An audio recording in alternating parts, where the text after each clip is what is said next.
And President Trump has taken matters into his own hands in an effort to relieve millions of Americans suffering economically because of the coronavirus pandemic. The president signed 4 executive orders at his country club in New Jersey, but the orders could face legal hurdles because they were not approved by Congress. Speaker Pelosi calls the orders a, quote, unconstitutional slop. But first, the president says he had no choice but to act on his own. The Democrats were just unwilling to do anything, and all they wanted to think about was how to steal an election. We discussed it yesterday, Jeff, where they wanted all sorts of things having to do with mail-in voting. They wanted no signature verification. They were asking for things that just had nothing to do with what we're talking about. And we've been going through this routine for a long time, number of weeks, and it was time to act. When you look at those executive orders, either the kindest thing I could say is he doesn't know what he's talking about, or something's wrong there. Something's very, very wrong there. So to characterize them as even accomplishing what they set out to do as something that is that would take the place of an agreement is just not so. For more on this, let's bring in Heather Long. She's an economics correspondent with The Washington Post. Heather, thank you so much for joining us. We really appreciate it. So the president notably extended unemployment insurance to $400 per week as opposed to the $600 Democrats were looking for. It's still up from the $200 that Republicans were proposing. But you wrote recently that the details of this extension are not as generous as the president makes them out to be because states are going to have to foot some of the bill. Can you elaborate on that for us?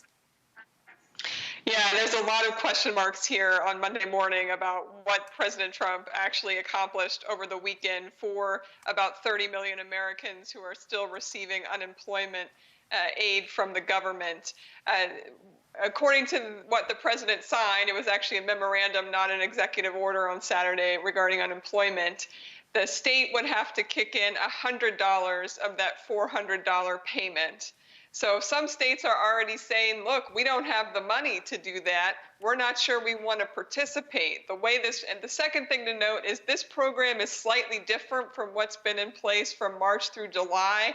That may not matter to the person who just desperately needs this money, but it matters a lot to states. And again, a lot of states are saying it will take us weeks to even get this program up and going because it's different from the one that was in place before. So there's a lot of bureaucratic things going on in this that simply make it unworkable or something that may not be delivering money to people for weeks to come.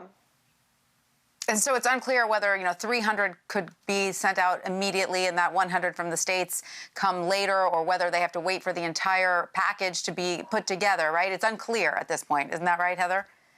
Well, what's clear is every state has to make an individual decision if they want to participate in this program. They basically have to call the White House and the Labor Secretary and say if they want to join. And right now, a lot of states are saying, we're not sure this is a good deal for us, either financially or that it makes sense from the bureaucratic processes we'd have to jump through.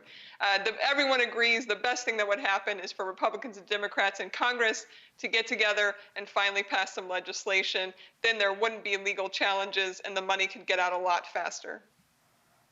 Right. And the president also instructed the Treasury Department to forego the collection of payroll taxes from September 1st through December 31st of this year. Now, keep in mind, this only applies to workers who make less than $104,000 annually or less than $4,000 every 2 weeks. So tell us, how might Social Security and Medicare be affected by this?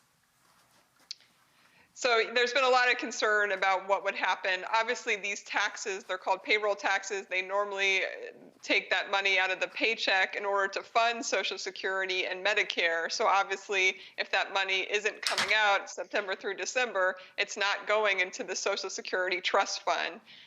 The president's his memorandum on this topic actually only applies to Social Security.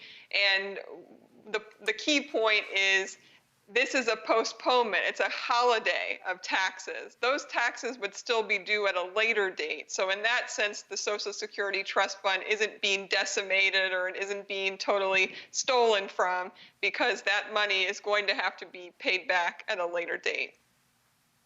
Okay. And Heather, according to the National Low Income Housing Coalition, there are around 30 to 40 million renters at risk of eviction in the coming months if they can't pay the rent.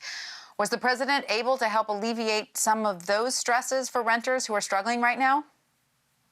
This was the biggest surprise to everyone. President Trump had said that he wanted to prevent evictions, that he didn't want these scenes of people with their belongings thrown out on the front lawn in the middle of a pandemic. But when you actually read his executive order on housing, it only asks for the Housing and Urban Development Secretary and the CDC, Centers and Disease Control Director, to, quote, consider whether an eviction ban is necessary. He did not order an eviction ban. So that means you can still be evicted in this country right now. He did not change that game. He also didn't provide additional money. Some people thought he might try to provide money. Then that would help renters to be able to pay their landlord. The renter would be happy. The landlord would be happy. Again, the executive order only calls for the Secretary of the Treasury to look and see if there's any funding that could be moved around. So it's a lot of very vague promises that don't add up to much. And Heather, what about students smothered by college debt? Did the president offer any help to them? Well, this is the one optimistic area. He actually did do something tangible over the weekend. The student interest, so interest on student loan debts that are owned by the government, and the bulk of student loans are payable to the government, you don't have to pay any interest through the end of the year. So that's a huge relief. That for a lot of people, that saves a couple $100s a month. So that's a big help to many struggling Americans. He also extended the waiver so you don't have to make a payment through the end of the year. So the principal payment will still be due in January, but he's truly canceled the interest for several months, and he's delayed the collection of even the principal until January. Okay, so Heather, I want to switch gears now to the overall economy in 2020, because you wrote a recent piece titled "The U.S. Economy is on the Verge of a Lost Year." What exactly does that mean, a lost year, and how will we know if and when we reach that point? Basically, for many industries, certainly the hard-hit restaurant and retail industries, and even some manufacturing, they're calling this a lost year in the sense that it's just too hard to make up for those sales that were lost in the spring when we were all staying home and trying to stay locked down to stop the spread of the virus.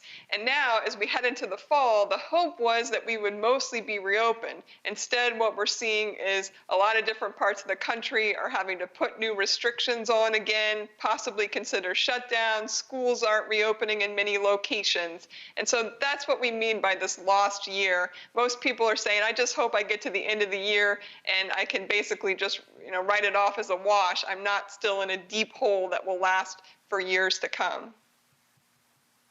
Indeed. All right. Well, Heather Long, thank you so much for your insight. We really appreciate it. Thank you.